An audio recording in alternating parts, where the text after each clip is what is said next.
Salut à tous, aujourd'hui on se retrouve pour parler de la salle de classe en prépa en général et vous dire de la voir bien sûr, comme vous l'avez vu dans le titre, comme une deuxième maison. Alors pourquoi je dis ça? Au lycée, vous avez des salles de classe, je l'ai un peu expliqué dans la vidéo d'hier il me semble, où comment dire, ça tourne, je veux dire, vous changez de salle tous les jours, vous n'avez pas une salle fixe, c'est vraiment, vous avez des gens avec qui vous êtes à côté dans une matière et après ça change, enfin bref, ça c'était le thème de la vidéo d'hier. Mais au lycée, enfin en prépa, ce qui est différent justement, c'est que vous avez une salle de classe à vous. Alors, et elle est vraiment à vous.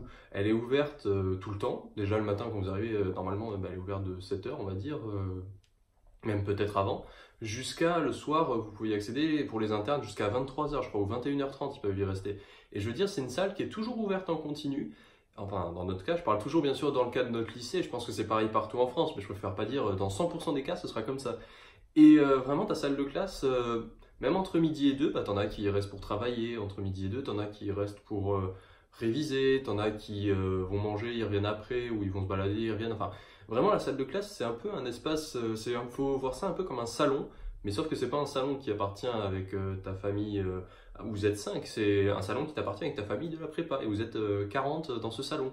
Et vraiment, ce qui est bien en fait, c'est que même après les cours, t'en as qui restent dans la salle de classe pour travailler. Alors personnellement, pour cette année, j'ai un petit regret, on va dire, si j'en avais un. Je l'avais fait au début d'année, c'était aller dans la salle de cours pour travailler avec des camarades de classe. Et au final, au fur et à mesure de l'année, bah, je me suis mis à rentrer chez moi pour travailler et je travaillais seul chez moi. Mais si j'ai un conseil à vous donner, c'est de ne pas rester seul et vraiment de rester entouré pour travailler. Parce que, alors bien sûr, il y a travail et travail. Si vous êtes quelqu'un, enfin, ça peut être difficile de travailler en groupe, ça je conçois. Il n'y a pas tout qui se travaille en groupe. Par exemple, si vous avez une leçon à réviser, vous n'allez pas la travailler en groupe. Mais s'il y a des exos à chercher pour le lendemain, s'il y a des exposés à préparer, s'il y a des choses à faire qui peuvent se faire à plusieurs, qui n'est pas de la leçon à apprendre, et bien là, je vous conseille de vous mettre par groupe de 2, 3, 4 maximum. Vous vous mettez, vous déplacez les tables et tout, et vous travaillez comme ça en petit comité. Et c'est vrai que la salle de classe, il faut vraiment le voir, comme je dis, comme une deuxième maison, parce que vous pouvez y aller à n'importe quel moment. On va dire, c'est très rare que tu rentres dans la salle de classe et qu'il n'y ait personne. Genre, tu te dis, bah, je veux rentrer pour travailler, oh mince, il n'y a personne. Genre, il y a toujours une ou deux personnes qui travaillent dans deux coins différents de la salle et tout. Et n'hésite pas bah, à aller voir ces personnes et à leur proposer, bah, tiens, viens, on travaille et tout, et on fait ça, viens, on fait ces exercices, ou est-ce que tu les as cherchés et tout. Et vraiment, comme ça, pardon, créer des interactions et à bien vous entendre avec vos camarades de classe et à bien travailler. Et vraiment, je pense que ce qui est très important dans cette idée de salle de classe égale deuxième maison, c'est cet esprit de groupe que vous pouvez former, cette cohésion.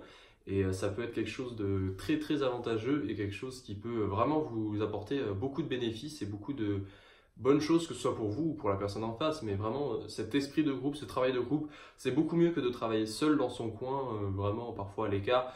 J'en étais pas là, loin de là, mais c'est juste que par exemple le soir après avoir mangé à la cantine, je préférais rentrer chez moi que travailler à l'étage. Donc certes, il y avait souvent que les internes qui y étaient, mais je veux dire quand t'es pas interne, c'est sympa aussi d'aller travailler avec eux. Comme ça, si tu bloques sur un exo, bah tu demandes à des gens qui sont internes et ça se trouve les internes de ta classe ils vont t'aider sur autre chose. Enfin, vraiment, c'est cet esprit d'entraide et d'échange que je vous invite à créer, à essayer de faire perdurer au cours de l'année, parce que ça peut être que des bonnes choses pour vous. Je vous souhaite à tous de passer une bonne soirée, travaillez bien et on se retrouve demain. Ciao tout le monde!